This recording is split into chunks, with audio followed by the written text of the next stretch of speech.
बिजली के बिलों ने पहले ही महंगाई की चक्की में पीसे आवाम को परेशान कर दिया है। बिजली के बिल गरीब की महीने की कुल कमाई से भी ज़्यादा आ गए हैं। गरीब क्या मिडिल क्लास के बस से भी अखराजात बाहर हो गए हैं। आवाम सरापा एहतजाज हैं। मुल्क के मुख्तलिफ शहरों में लोग एहतजाजन बिजली के बिल जला रहे हैं और हुकूमत से मुतालबा कर रहे हैं कि बिजली के बिलों पर टैक्स और सरचार्ज के नाम पर इजाफा वापस लिया जाए। अभी चंद एक रोज़ में डॉलर के मुकाबले में रुपए की कदर में जारी कमी की वजह से पेट्रोल और डीजल की कीमत में मज़ीद इजाफा होगा, जो आवाम पर महंगाई का एक और बम गिराएगा। पेट्रोल और डीजल महंगा होगा तो सब कुछ महंगा हो जाएगा। बिजली भी मज़ीद महंगी होगी। एक तरफ बिजली को महंगा कर दिया गया, दूसरी तरफ इस पर टैक्सों और सरचार्ज की सूरत में इजाफे ने गरीब और मुतवसत तबके के लिए नामुमकिन बना दिया कि वो बिजली के बिल अदा कर सकें। किसी को बिजली के बिल अदा करने के लिए उधार लेना पड़ रहा है तो कोई अपने घर का सामान या जेवर बेचकर बिल अदा कर रहा है। ये सिलसिला कब तक चलेगा? बिजली की पैदावार और तकसीम की चोरी और हुकूमती नाअहली की वजह से होने वाले नुकसानात को आवाम पर बोझ डालकर पूरा किया जाता है। अगर हुकूमत बिजली की चोरी और निज़ाम से मुतल्लिक नुकसानात को कम करने पर तवज्जो देती तो आवाम पर इतना बोझ ना पड़ता।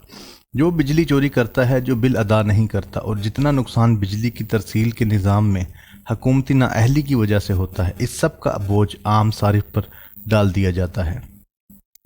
ऊपर से गरीब आवाम को जब ये पता चलता है कि हुक्मरान शराफिया न बिजली का बिल देती है, न इन्हें अपनी जेब से पेट्रोल भरवाना पड़ता है, उनकी तो गैस भी फ्री, गाड़ियाँ भी सरकारी, पेट्रोल भी सरकारी, तो इससे लोगों के गम गुस्सा में इजाफा होता है। सरकारी दफ्तरों में बिजली का बेदरग इस्तेमाल होता है, जिसका बोझ भी आम आवाम पर पड़ता है। बिजली के महकमा के मुलाजमीन को भी मुफ्त बिजली दी जाती है और इसका खर्च भी आम सारिफ पर डाला जाता है। लोगों का सब्र जवाब दे रहा है। अब यह सिलसिला मज़ीद ऐसे नहीं चल सकता, क्योंकि अवाम बिजली के बिल अदा करेंगे तो बाकी अखराजात कहाँ से पूरे करेंगे। एक सिक्योरिटी गार्ड जिसकी तनख्वाह 18,000 रुपये है, उसका बिल 30,000 रुपये आया। अब वो बेचारा क्या करे? एक माँ अगर वो किसी न किसी तरह उधार लेकर या किसी दूसरे ज़रिए से ये बिल अदा भी कर दे तो अगले महीने क्या होगा? और ये एक फ़र्द की कहानी नहीं, बल्कि लाखों करोड़ों अफराद का अलमिया है।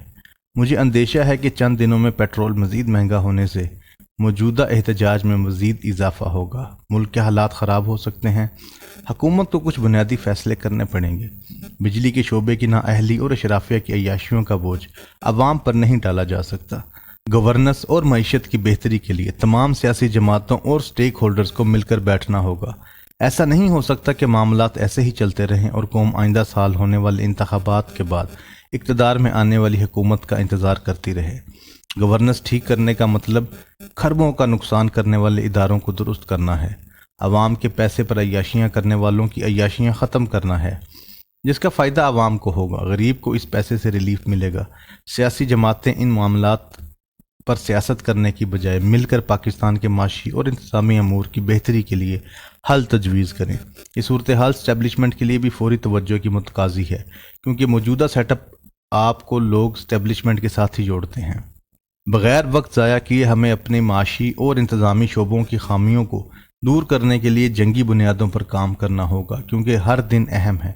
और अगर हम आइंदा इलेक्शन और इसके नतीजे में आने वाली हुकूमत का ही इंतज़ार करते रहे तो फिर नुकसान बहुत ज़्यादा हो सकता है, और इस नुकसान का सबसे बड़ा निशाना अवाम और पाकिस्तान होगा।